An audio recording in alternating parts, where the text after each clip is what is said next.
Hello guys, welcome to my అరిసెలు mini vlog. ఈరోజు మా పిన్ని అరిసెలు చేయాలని గట్టిగా ఫిక్స్ అయిపోయింది.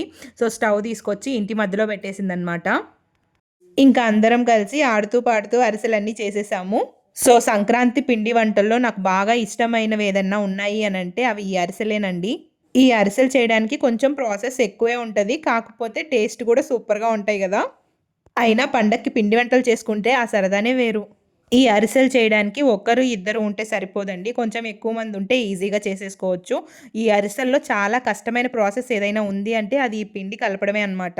చేతులు పడిపోతాయండి పిండి కలిపేలోపు. ఇక్కడ మా అమ్మమ్మ ముద్దలు చేస్తూ ఉంటే మా అమ్మ అరిసెలు తడుతూ ఉంది, మా పిన్ని నూనెలో వేస్తూ ఉంది. ఇలా ఒక్కొక్కరు ఒక్కొక్క పని షేర్ చేసుకొని చేస్తూ ఉన్నా అనమాట. ఇక్కడ మా రిష్టమ్మ కూడా చేస్తుంది, తన చిన్ని చేతులతో చిన్ని చిన్న అరిసెలు. సో అరిసెలు అయితే చాలా బాగా వచ్చాయి. అలా అరిసె తీసుకొని నూనెలో వేయగానే పూరీలా పొంగుతుంది. అలా పొంగిన అరిసెని తీసుకొని ఇలా ఒత్తామంటే అప్పుడల్లా అయిపోతుంది. అంతే, వేడి వేడిగా క్రిస్పీ క్రిస్పీగా ఉండే అరిసెలు రెడీ అయిపోతాయి.